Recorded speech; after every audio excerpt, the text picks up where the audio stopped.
Yes. So Mike actually had asked me to do something different today. So Mike, this dance is for you.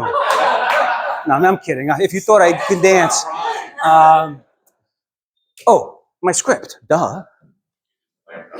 Um,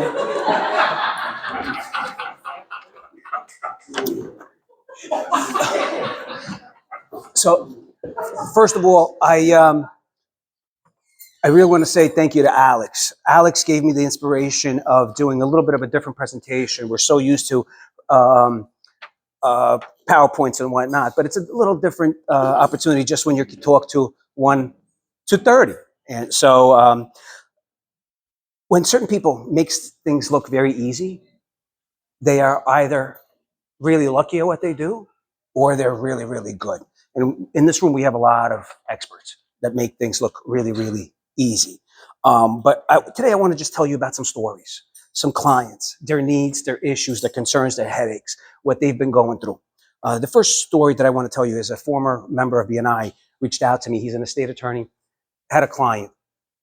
Client passed away, but unfortunately, the kids didn't have two nickels to rub against.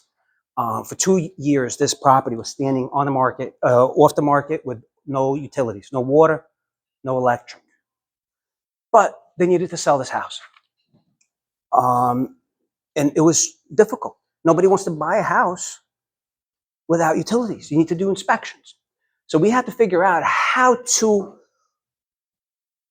bring it to market, find the right buyer, do the inspections, negotiate the inspections, and make sure that this seller, the executors, the beneficiaries, actually come away with a couple of bucks because there were some challenges. Sellers had their own, the executrix had their own medical issues and family issues like everyone else. And I had to make sure to hold their hand and go on their timeline to facilitate this. So just one of those very, very unusual and difficult situations. The next individuals that I'd like to talk about is Dennis and Nadia, immigrants from Russia.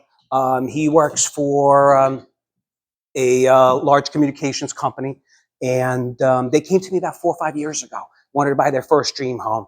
We looked at a couple, and like most of the buyers, struggled to get into something. After a lot of struggles, we were able to finally get them into their dream home in Collegeville. It was wonderful. 3 years go by, and of course, when I go to showings and we talk about getting to know each other, getting to know the process of home buying, and certain investment conversations come up. 3 years afterwards, they reached out to me and asked if I'd be willing to help to buy them their first rental property. So that to me is the biggest compliment, is when someone comes back and wants to pick my brain and really learn. They don't have to make a commitment to anything, just have a curiosity. And that's really what it's about. I'm just curious to know what it's like, what the process is. So we ended up buying them a property, and yeah, and I'm looking forward to helping them with their third one. The next couple I'd like to talk about is Susan and Peter. Their kids are living on the main line, and they live in upstate New York. They would come here once a month, see with the kids, spend some time. Gorgeous property, upstate New York, really lovely, massive. But they just wanted to live here. And not only did they want to live here, they wanted to live in a certain community development. But not only that, they wanted to be in a 2-bedroom, first floor, no steps from the parking lot to the front door.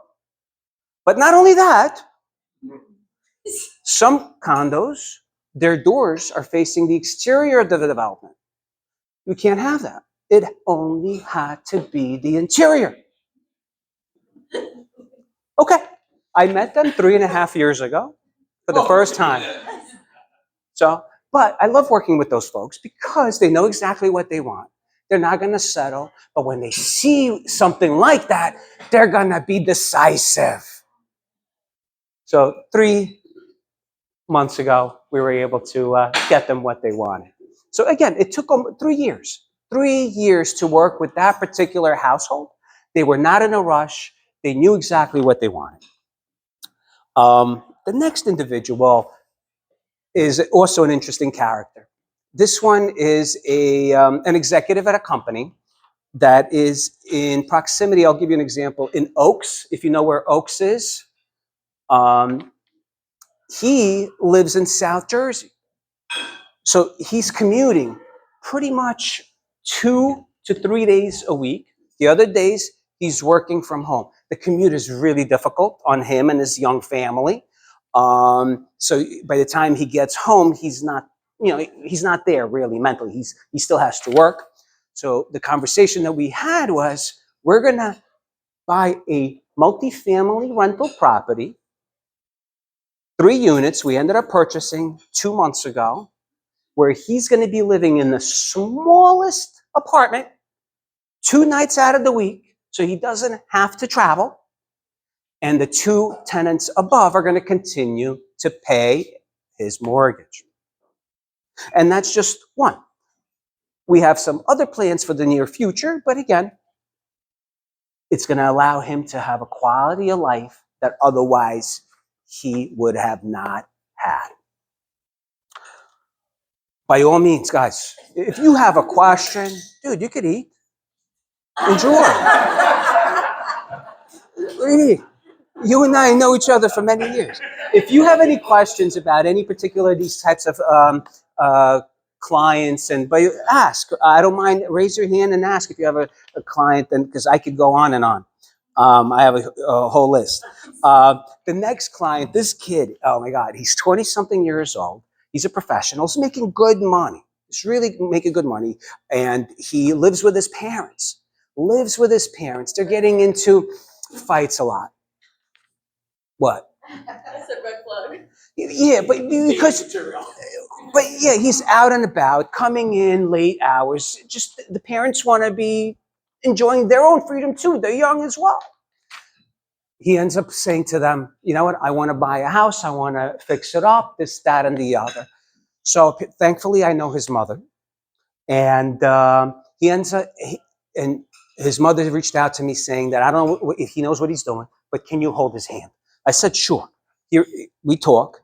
He ends up looking at properties that are complete frames and guts, but he's thinking that he could use a traditional mortgage to purchase something like that and fix it up. You can't do that. So you need the right lending products, which Alex can absolutely advise, for the right type of real estate. So what he was looking for, more of a lipstick on a pig situation rather than a full gut rehab. So he could still get traditional financing. So that was really nice. We looked and we ended up getting him a lovely single 4-bedroom, 1.5 bathroom in Conchi that needed some TLC. And he's done wonderful. Now, what he did was he ended up putting in 3 roommates in there. So now guess who's paying his mortgage? His roommates. There you go. So now some of the conversations that we have in this situation is, how are we, and what type of conversations, what's your plan for the next one? Are you dumping all your eggs in this particular property, or do you plan on buying something else in the next 3 to 5 years? So if you are planning to make another acquisition, let's perhaps hold some funds in reserve. So this way now you could potentially plan on the second acquisition right after your first. As far as Anastasia and Eugene go, in the last minute, I'll share with you. Also, a referral, Russian-speaking clients. They never owned a home before, but they always got attracted to the, please guys, eat. They always got attracted to there you go. How's the food? They always got attracted to investment real estate. They didn't know anything about it, just wanted to learn. We looked, duplexes, triplexes, from Bucks, Montco to Philly, everywhere. And they knew they wanted to be in Philadelphia. Property values, there was more choices. Taxes were lower, expenses were lower. We were trying to find out exactly what type of tenants do we want. Do we want tenants that have a certain as far as profession? Or do we need to be next to a hospital? These are the type of conversations we really need to dissect and have an expectation. Because if you have an expectation, you want to make sure you realize it. In closing, if you guys have any questions or your loved ones have any questions, don't ever hesitate to reach out. I'd love to be there for them. Thank you for listening.